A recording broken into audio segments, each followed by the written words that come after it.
държа сега в Твоя път аз да вървя. Твоето сърце аз да разбера,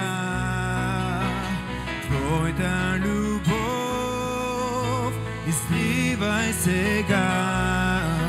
Ти си канара, в Теб ще стоя и прибежище за моята душа.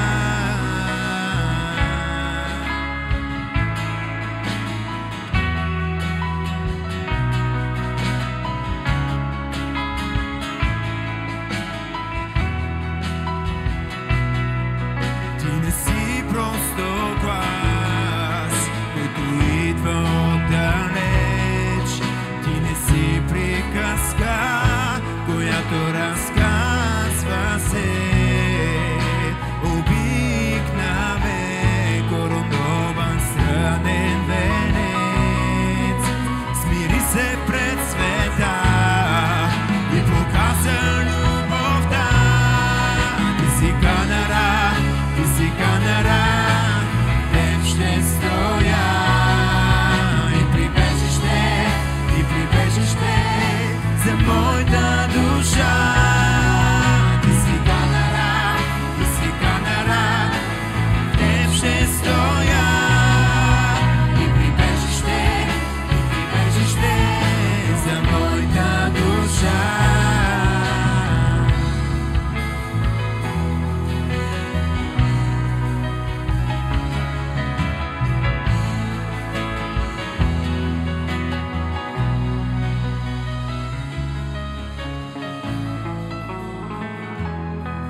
Стигам аз ръцете си към Тебе. Ти прекрасен си Ти, Бог на чудеса. И всичко тук изпълвай с духа си. Нека силата Ти слезе мощно над нас. Вярвам в Теб, Исус, в Твоето дело в мен. Вярвам в Теб, Исус, в Твоето дело.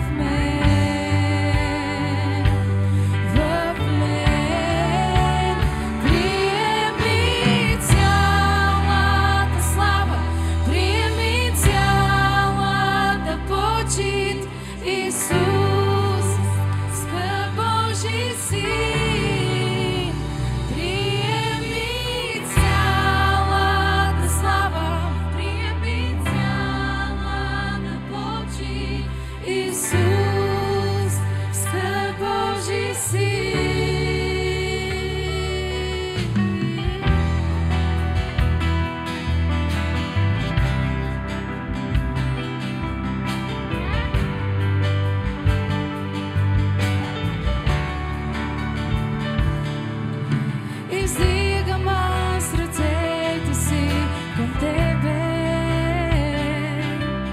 Ти прекрасен си Ти, Бог на чудеса. И всичко тук изпълвай с духа си. Нека силата Ти слезе мощно над нас. Издигам аз ръцете си към Тебе. Ти прекрасен си Ти, Бог на чудеса. И всичко тук изпълва с духа си. Нека силата Ти слезе мощно над нас. Вярвам в Теб, Исус, в Твоето дело в мен. Вярвам в Теб, Исус, в Твоето дело в мен.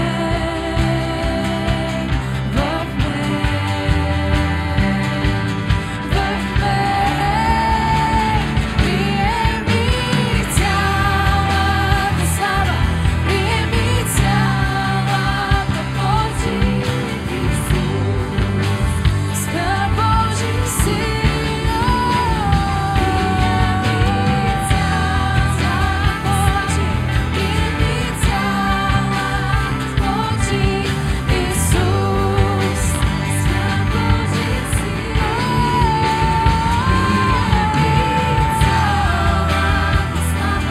Приеми цялата почит, Исус, скъп Божи сила.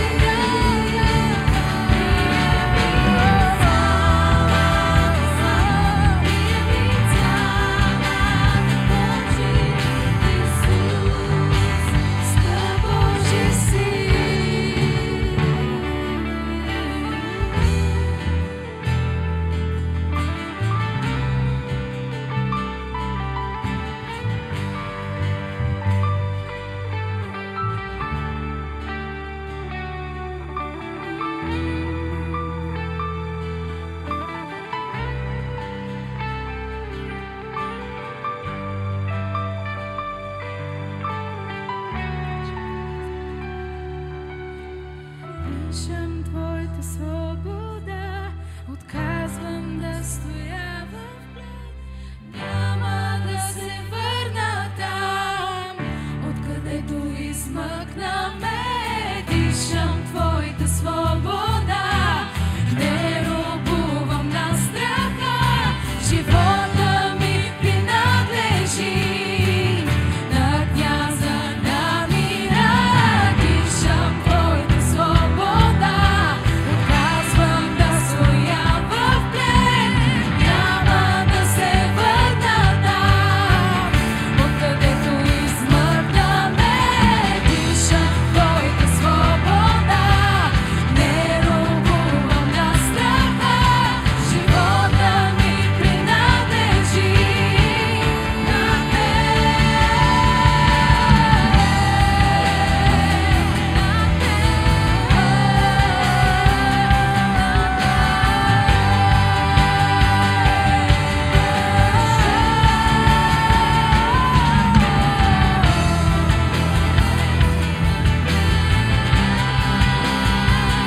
дишаме Господната свобода и през новата година, нека да не бъде просто проформа, но нека наистина да стоим в свободата, която Господ е дал на всеки един от нас и да кажем, че няма да се върнем в името на Исус в кълта, от която Той ни е издърпал.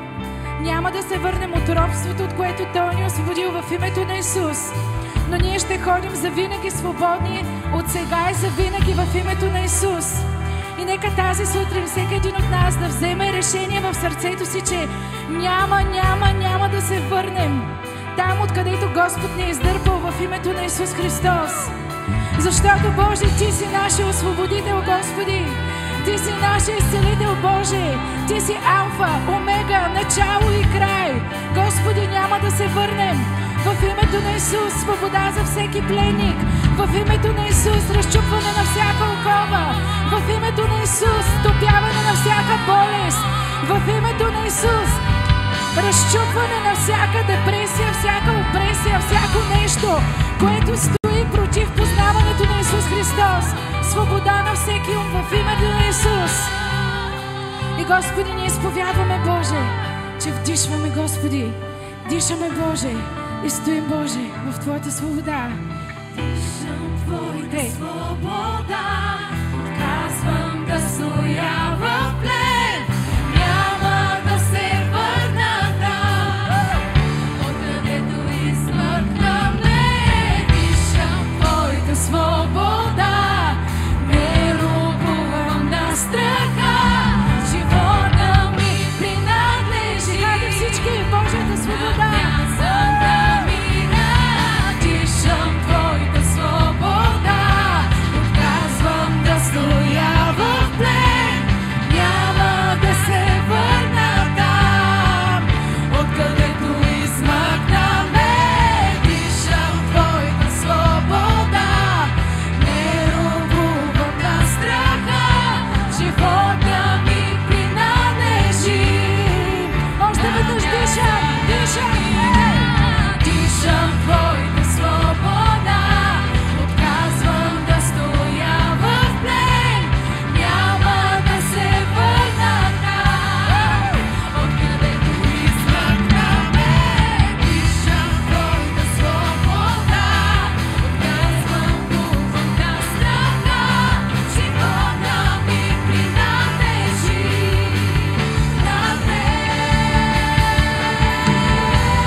Едно силно ръкопляскане.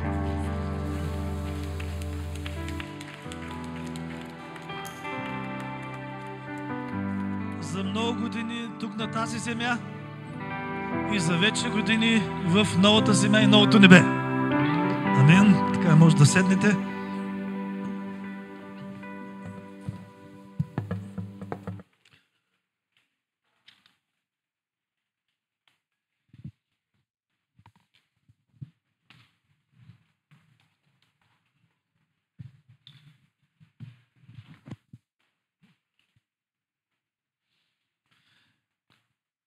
Така, Святия Дух вложи едно много важно послание в сърцето ми за тази година.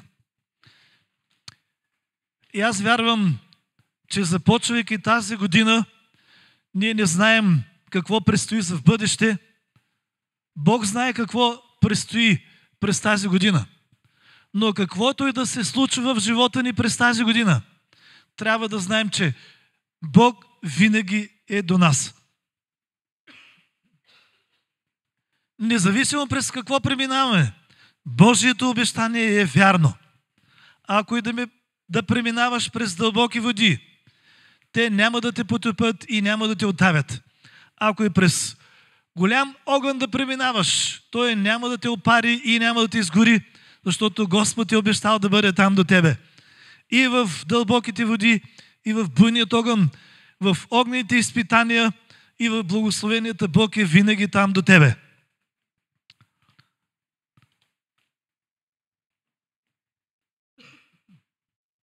В Неемия 8 глава 10 стих да се радвате в Господа е вашата сила. И на много места има заповеди от Бога, че трябва да се радваме. Защото дяволът винаги идва и първото нещо, което той иска да ограби, да открадне, това е твоята радост. Защото той знае, че да се радваш в Господа, там е твоята сила. Ако дяволът успее да ограби твоята радост, той знае, че е ограбил твоята сила. Тогава ти изпадаш в едни такива състояния на роптайне, на хленчене, изпадаш в депресия, не гледаш на това, което Бог те е благословил, но и да му благодариш и да се радваш, но роптаеш за това, което Бог не ти е дал. И това са две съвсем различни неща. Имаш право на избор и това са двете неща. Или да се радваш, или да роптаеш.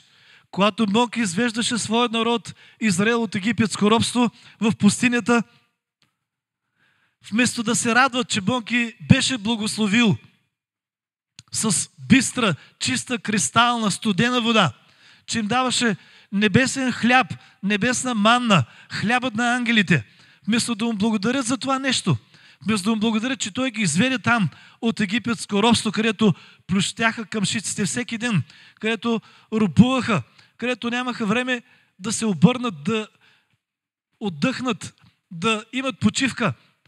Ден и нощ те робуваха там и работеха за фараона. Вместо да се радват, че това вече го няма, че те са свободни, вече не са роби, че Бог ги води към обещаната земя. Вместо да се радват за това, те роптаеха за това, което нямаха. Дяволът използва тази стратегия и до ден днешен. Или ще се радваш в Господа, или ще роптаеш. Вниманието ти трябва да бъде насочено не към тези негативни неща, защото дяволът винаги идва всеки ден и те атакува с какви ли не негативни неща. С подигравки, с хули, с проблеми, с болести, с всякакви други неща. И ако твоят поглед е постоянно там, и това е целта на дявола, погледът ти да бъде постоянно там, насочен, вперен, закован за тези неща. И когато погледът ти е там закован върху тези неща, тогава губиш твоята радост. Дявол е успял. Вместо да гледаш на Божиите благословения, с които той те е благословил, вместо да гледаш на Божиите обещания, вместо да гледаш там към небето, към вечността, към новото небе и новата земя, които Бог е обещал, вместо да гледаш към кръста, където Исус Христос плати цената за греховете ти, за болестите и за твоят вечен живот, вместо да гледаш към Библията, твоят поглед е отправен към всички тези неща, които те депресират и които дяволът използва, за да ограби, да открадне твоята радост.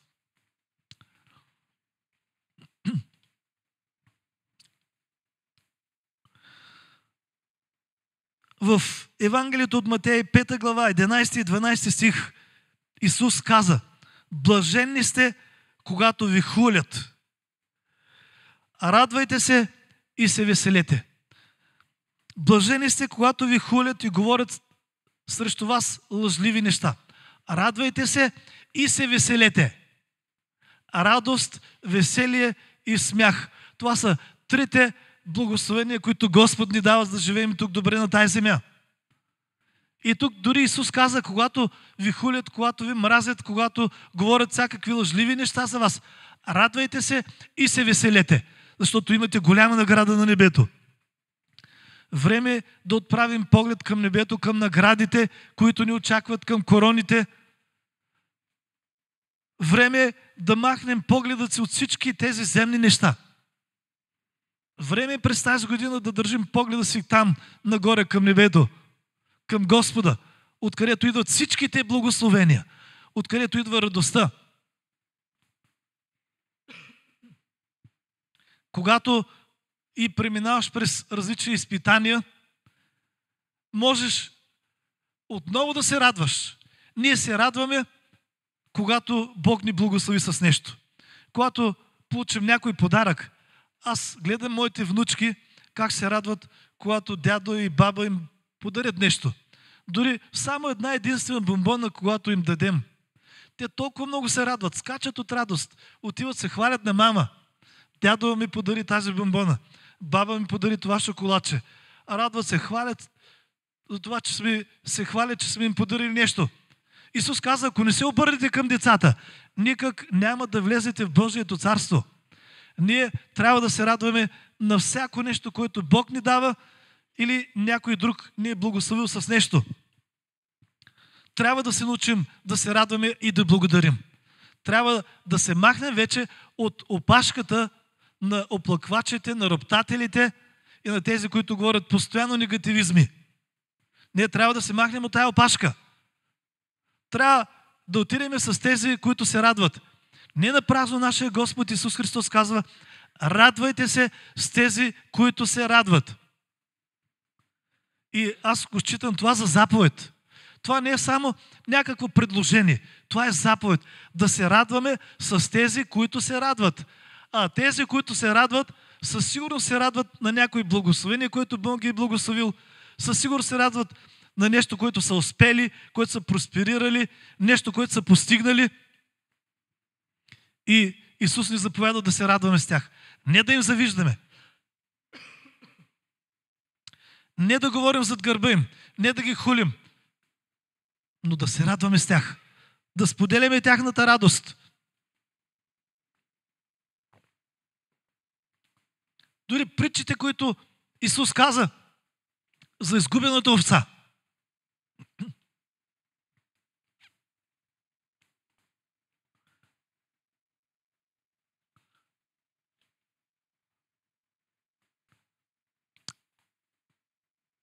Знаете тази притча, която Исус каза за изгубената овца? Когато овчарят я намери и той се радваше. И той каза, голяма радост има на небето за един грешник, който се кае. Представете ли си?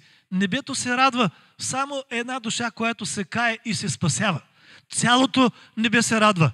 Небето се е радвало за твоето спасение, за твоето, за спасението на всеки един, който е тук на това място. Вие в даден момент сте зарадвали цялото небе. Представите ли си небето на какво се радва? Небето не се радва на земни, временни неща. Ако и земните и временните неща да ни носят радост, небето се радва на вечните неща. Ние също трябва с небето да се радваме, когато някой се кае, когато Божието царство се увеличава, когато Божието царство се разширява. Ние трябва да се радваме. Изгубената драхма. Когато тази жена намери изгубената драхма, тя извика съседите си и каза, радвайте се заедно с мен, защото се намери изгубената драхма. Винаги има поводи да се радваме. Стига да ги търсите и да ги гледате, толкова много поводи има да се радваме. Защото да се радвате в Господа е вашата сила.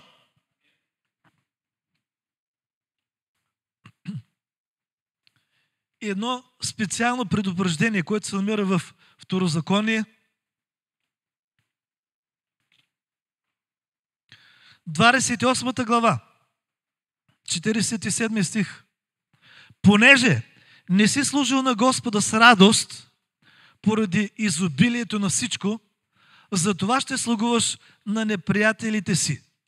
Понеже не си служил на Господа с радост, поради изобилието на всичко. Господ изобщо не обича хората, които са благословени от Него, с изобилие и те да роптаят и да не се радват. И Господ ги предупреди и им каза, понеже не се радваш на всички изобилни благословения, с които Твоя Бог те е благословил, затова ще робуваш на неприятелите си. А ние знаем, че имаме един неприятел. Това е дявола. И ако искаш да не му слугуваш на дявола и всички тези нечисти духове, трябва винаги да се радваш на всичките изобилни благословения, с които Бог те е благословил. Дори да се радваш за предстоящите благословения, Защото ние знаеме какви благословения предстоят. Ние знаеме, че небето ни очаква. Ние знаем, че вечността ни очаква. Ние знаем, че това, което Бог е приготвил за тези, които го обичат, това са неща с вечна стойност. Но ако погледнем и най-дребните, най-малките неща, с които Бог ни е благословил, това винаги носи повод за радост. И в Галатяните 5 глава, 22 стих, а плодът на духа е любов, радост, мир, дълготърпение и така нататък. Виждате, второто нещо, което е от Святия Дух, радост. Радост, която идва от Святия Дух. И това е нещото, което никой не може да ти отнеме. Радост от Святия Дух. Това е нещото, с което Бог отново ни помага. Да има радост, която е от Святия Дух. И тази радост никой не може да ти отнеме. И когато идва радост от Святия Дух, понякога аз така се радвам, не знам за какво се радвам, но ми е весело на сърцето, радостно ми е. Чувствам присъствието на Святия Дух. Няма никаква причина, заради която да се радвам. Но ми е така весело на сърцето. Радвам се в Господа. И знаете ли какво започвам да правя? Започвам да хваля Господа. Апостол Павел казва, болен ли е някой от вас? Нека повикат църковните презвитери да го помажат с масло. Весел ли е някой? Нека да пее хваление на Господа. Така че винаги веселието предизвика хваление. Когато ние се развеселим Господа, първото нещо, което ни идва в ума и в устата и на сърцето, е да хвалим Господа.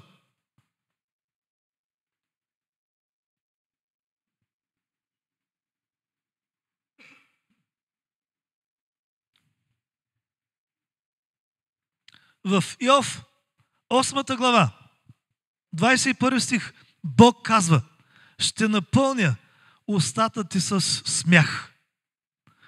Радост, веселие и смях. Това са 3 важни благословения от Господа. И не трябва нито едно от тях да ни липсва. Аз съм гледал видеа за така наречената смехотерапия. Хора, които са болни от различни болести, хора, които са депресирани, хора, които не знам какви неща имат. Но има такива клубове, където се събират с една единствена цел – да се смеят. И водещият им казва нещо смешно там и почва да се смеят. И се смеят и накрая те свидетелстват след време, че от тази смехотерапия те са изцелени. Не знам защо Бог така е направил човека. Когато се радва, когато се смее, идва едно освобождение. И Бог казва, ще напълня устата ти със смях. Това е радост, това е смях, което е от Святия Дух. Аз няколко пъти съм преживял тези неща. Още преди години, когато бяхме започнали църквата, стартирали и когато започнаха да идват много млади хора. Имахме богослужение с младежки с 200-250 младежи. Слави беше младежки лидер, който беше един от най-успешните. Той помни това време, когато около 250 младежи се събираха. Имахме тогава домашни групи и в една домашна група отидах и говорихме нещо по Библията и изведнъж всички започнахме да се смеем. Това беше преживяване от Господа.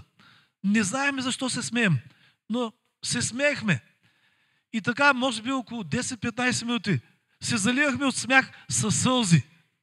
И накрая всеки каза, чувствам се свободен, чувствам се свободна. Дойде изцеление в духа, в дух, душа и тяло. Изцеление. По-миналата година тук имаше 3 момичета, които искаха на края на службата да получат кръщение със Святия Дух. Там бяха седнали отстрани. И аз се молих да получат Святия Дух. и те започнаха да говорят на чужди езици. Изведнъж и 4 започнаха да се смеем. Това беше наистина смях от Святия Дух. Никой не знае защо се смеехме. Но аз ги питах накрая, как се чувствате сега? Казаха, летим. Не се чувстваме на земята. Ние се чувстваме във въздуха, летим. Радост, веселие и смях. Това са 3 неща, 3 благословения от Господа. И аз вярвам, че през тази година всеки от вас ще има изобилие от тези 3 благословения. Искам да ви предизвикам, не сдържайте чувствата си. Бог ни е направил да имаме чувства. Защото самият Бог има чувства. И част от Неговите характеристики, от Неговите чувства, от Неговия характер, Той ги е предал на нас. Ние като Негови синове и дъщери имаме част от Неговите гени, част от Неговия характер. И ние знаеме, че Бог се радва, когато ние правим нещо за Него. Аз се радвам, когато моят син, моята дъщеря направят нещо за мен. Понякога те ни подаряват с моята съпруга различни неща, някой път големи, някой път малки подаръци, но аз се радвам, аз се гордея с тях. Така и нашия Бог. Трябва да направим да се гордее и да се радва заради това, което правим за Него. Не напразно Бог каза и се наименуваше: аз съм Бог на Авраам, на Исак и на Яков. Защо Бог се наименуваше и се гордееше с тези 3? Той каза, аз съм Богът на Авраам, на Исак и на Яков. Това не бяха безгрешни хора. Имаха много грехове, много компромиси, много грешки. Но Бог се гордееше с тях. Защото понякога, когато те допуснаха грях, те се покайваха и повече никога не го повтаряха този грях. И Бог беше горд с тях. И аз искам, дори и негласно, Бог така, в мислите си само, пък и добре е да ми каже някой ден: Янко, гордея се с тебе. Да каже за някой от вас: синко, дъще, гордея се с тебе. Бог не гледа когато сме паднали, когато допуснем някоя грешка или сгафим. Не, Бог се радва, когато ние направиме нещо за Него, каквото и да е то. А имаме толкова много неща да правим за Господа през тази година. В Псалом 100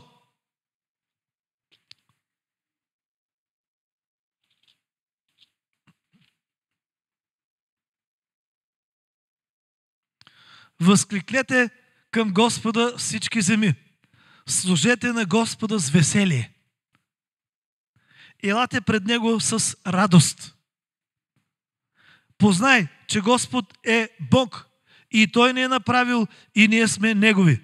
Негов народ сме и овце на пазбищите Му. Влезте в портите Му със славословие и в дворовете Му с хваление. Славословете Го и благославяйте името Му. Защото Господ е благ, милостта Му трае до века и верността Му от род в род. Амин. Обърни се към някой и му кажи: Бог да те зарадва. Бог да те зарадва.